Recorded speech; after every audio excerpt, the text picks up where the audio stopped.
Welcome, everyone. So if you're a really focused learner who's looking to truly master advanced English, well, you are in exactly the right place. Today, our main goal is crystal clear. We are aiming for Eiken Ikkyu no Goi o Master. That is, to fully master Eiken Grade 1 vocabulary. Now, don't worry, we're not going to sit here and painfully memorize dry lists by rote. Because, let's be honest, we've all fallen asleep doing that, right?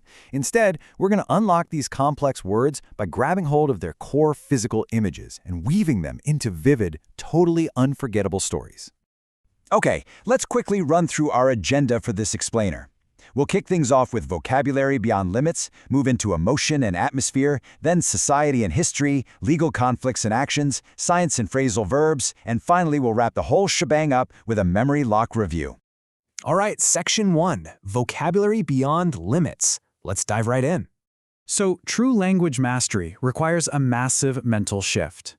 We have to move from merely recognizing English words on a page to confidently wielding those complex nuances in our own communication. And to do that, well, we have to realize that words are not just random collections of letters. They are deeply rooted visual images. Understanding a word's etymology, its historical root, and visualizing its core image is absolutely the ultimate secret to unlocking and keeping advanced vocabulary in your head. Because once you can truly see the word in your mind's eye, you're never going to forget it. Moving on to Section 2, Emotion and Atmosphere. So I want you to picture this. We're stepping into a tense, failing corporate boardroom. The air is incredibly thick and emotions are running super high after a completely disastrous presentation. Now, notice just how physical these emotional words actually are. Think about subdued. It comes from a Latin root meaning to draw downward. The energy is literally being pressed down from above. Then we have stern, which gives us core image of rigid, uncompromising firmness, no gaps allowed. And futile, its root actually means a leaking vessel. Imagine pouring water into a cracked jug. No matter how hard you try, your effort just leaks out. It's pointless. Aversion is the physical act of turning your face away in disgust. And finally, exuberant. This is where energy is just violently bursting out of its container. It's really fascinating when you look at these two side by side. They represent complete etymological opposites. When a room is subdued, the energy is muted. It's heavy, it's quiet. But when someone is exuberant, man, their vitality and enthusiasm are practically exploding outward.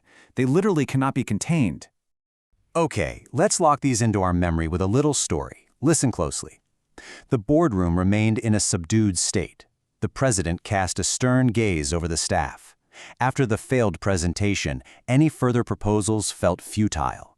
The presenter felt the heavy aversion from his peers, until one exuberant colleague suddenly shouted, "We will make it a success next time."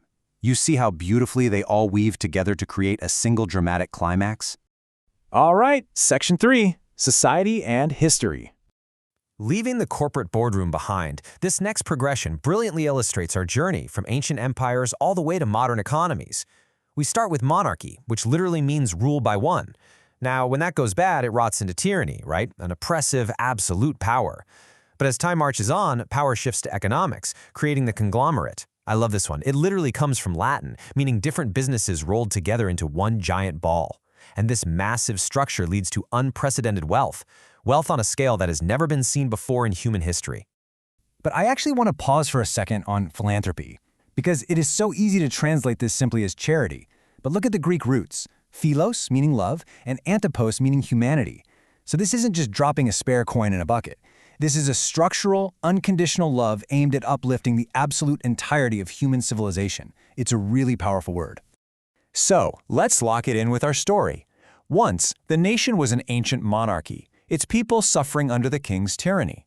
Over time, the people revolted, and power eventually shifted to a massive modern conglomerate. Accumulating vast wealth, its leader decided to give back, funding unprecedented social projects and engaging in true philanthropy. Let's move on to Section 4, Legal Conflicts and Actions. Now, in this arena, words aren't just descriptors. They are highly aggressive procedural weapons. These 5 verbs take standard business English and elevate it into highly sophisticated legal terminology. Litigate means to literally pull a dispute into the objective arena of a courtroom. Denounce is to publicly point the finger at wrongdoing. Elicit is to skillfully draw out hidden information, almost like pulling a thread. Cede is the painful physical act of yielding territory or power under pressure. And expunge is to entirely erase a record, to wipe it out as if it literally never existed. And you have to look at how these words lock together like puzzle pieces. If you're preparing for advanced exams, specifically like Eiken Grade 1, mastering these specific collocations, how these words naturally pair up with others, is absolutely vital. You don't just litigate in a vacuum. You litigate a dispute. You denounce corrupt politicians. You elicit strong motivation. You cede territory. And you expunge a criminal record. Keep these pairings in your head. Time for our legal thriller story. Preparing to litigate, the plaintiffs decided to publicly denounce the rivals' illegal acts. Through sharp questioning, they managed to elicit crucial hidden evidence in court. Cornered, the defendants had to cede key patents to settle the case, desperately hoping the agreement would expunge this dark stain from their official history forever. Section 5. Science and phrasal verbs. For this one, we're combining high-stakes science with the dynamic power of everyday verbs. The crucial point here is understanding the deep imagery. Torrid isn't just a warm day, it's a scorching, moisture-destroying heat. A pathogen is a malignant biological invader. Latent refers to something deeply hidden, right? But it possesses this massive potential energy, just waiting to awaken. Propagation is the rapid, ripple-like spread of that thing, which eventually produces copious or relentlessly overflowing amounts of data or material. Here is our science narrative. Under the torrid desert sun, a terrifying new pathogen was discovered. It had remained in a latent state underground for centuries, but severe climate shifts caused its rapid propagation. Now, scientists around the globe are urgently analyzing copious amounts of data to stop the spread. Now let's look at some advanced phrasal verbs. I love these because they rely entirely on physical imagery. To frown on is a societal look of disapproval. To tear into someone's argument is to attack it like a predator ripping into prey. To chip away at is like using a tiny chisel against a massive, unmoving stone. To squeak by is exactly what it sounds like, a tiny mouse barely squeezing through a crack to survive. And to live down is using your life and your time to push a shameful memory deep down into the past. Let's combine these into our final story, a political comeback. The traditional Senate would usually frown on such radical bills. Critics immediately began to tear into the proposal, trying to chip away at its public support day by day. Yet miraculously, the bill managed to squeak by the final vote, leaving the aggressive opposition with a stunning defeat they could never quite live down. Okay, before we hit our final review, I want you to connect these concepts directly to your own life. Really think about it. What are your latent strengths? Those hidden talents you just haven't brought to the surface yet? Or what is an unprecedented challenge you faced recently at work or at school? Actually applying these words to your personal narrative is absolutely the best way to make them stick for good.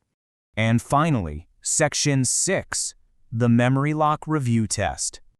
You have officially navigated through 5 intense linguistic worlds with us today in this explainer. So let's see what you retained. I'm going to give you 5 translation prompts based on the core meanings we just learned. Try to pull the target English word from your memory before I reveal the answer. Ready? Number 1, kept down, quieted, or restrained. Take a second. Got it? Number 2, never having happened or existed before in history.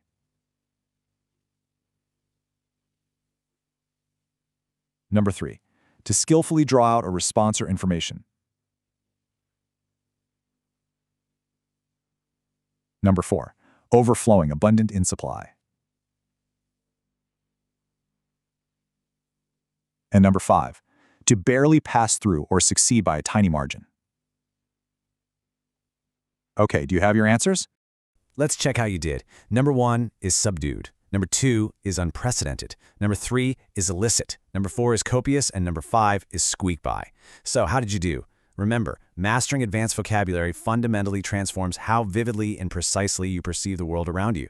If a single word can contain a bursting explosion, a cracked jug, or a sweeping historical revolution, what hidden realities will you unlock with your words tomorrow?